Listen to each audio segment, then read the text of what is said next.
లోని వాడపల్లి వెంకటేశ్వర స్వామి ఉత్తర ద్వార దర్శనం వేకువజాము నుండి మొదలైంది. కొత్తపేట ఎమ్మెల్యే బండారు సత్యానందరావు కుటుంబ సమేతంగా స్వామివారిని దర్శించుకుని పూజలు చేశారు. ఆలయ అధికారులు, కూటమి నాయకులు ఎమ్మెల్యేకి పూర్ణకుంభ స్వాగతం పలికారు. సుదూర ప్రాంతాల నుంచి వచ్చిన భక్తులు 7 వారాల వెంకన్నను దర్శించుకున్నారు.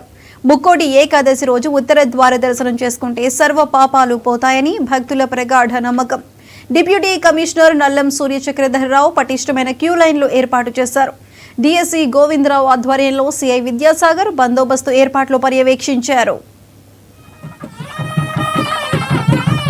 శ్రీ వాడపల్లి వెంకటేశ్వర స్వామి కోటి వైకుంఠ ఏకాదశి సందర్భంగా ఈరోజు ఉదయాన్నే వచ్చి దర్శనం చేసుకోవడం అంటే ఒక అదృష్టంగా భావిస్తున్నా.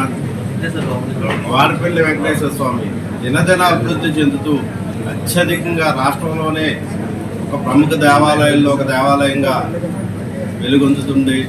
అటువంటి వెంకటేశ్వర స్వామి దర్శనం చేసుకోవడం ఒక అదృష్టంగానే భావిస్తూ అందరికీ కూడా వైకుంఠ ఏకాదశి శుభాకాంక్షలు తెలియజేసుకుంటాం. శ్రీ వాడపల్లి వెంకటేశ్వర స్వామి వారిని ఈ పవిత్రమైన రోజున వెంకటేశ్వర స్వామి ఆశీస్సులు పొంది ప్రజలందరూ కూడా సుభిక్షంగా ఉండాలి. కొత్తపేట నియోజకవర్గం ఎంతో అభివృద్ధి చెందాలి. ఆ స్వామివారి ఆశీస్సులు అందరికీ కలగాలి.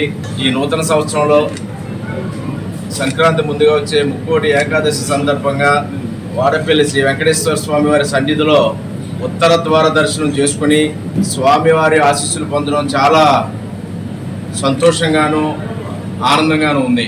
తిరుపతి శ్రీ వెంకటేశ్వర స్వామి వారిని తిరుపతి వెళ్ళి ఈ పుణ్యదినాన్న ఉత్తర ద్వార దర్శనం చేసుకోలేని వారికి కోనసీమ తిరుపతి మరో తిరుపతిగా ప్రజల యొక్క భక్తి విశ్వాసాలను చూరగొన్నటువంటి వాడపల్లి వెంకటేశ్వర స్వామి వారి ఈ ఆలయంలో ఉత్తర ద్వార దర్శనం చేసుకోవడం ద్వారా తిరుపతి వెళ్ళి ఏ విధంగా వారి పుణ్యాన్ని సంపాదించుకుంటారో, ఏ విధంగా స్వామివారి ఆశీస్సులు పొందుతారో, అదేవిధంగా ఇక్కడ వాడపల్లి వెంకటేశ్వర స్వామి వారిని దర్శించుకోవడం ద్వారా భక్తులకు వారి కోరికలు ఈడేరి వారు సుఖ సంతోషాలతోటి భోగభాగ్యాలతోటి శుభప్రదంగా వర్ధిల్లుతూ ఉన్నారనేది ఈ సందర్భంగా తెలియజేసుకుంటూ, స్వామివారిని దర్శించుకున్న తర్వాత మరి ప్రతి ఒక్కరికి, ప్రజానీకానికి, అభిమానులకు, శ్రేయోభిలాషులకు ప్రతి ఒక్కరికి కూడా ఎన్డీఏ కూటమి మా కుటుంబ సభ్యులకు అందరికీ కూడా పేరు పేరున నా హృదయపూర్వకమైనటువంటి యొక్క ముక్కోటి వైకుంఠ ఏకాదశి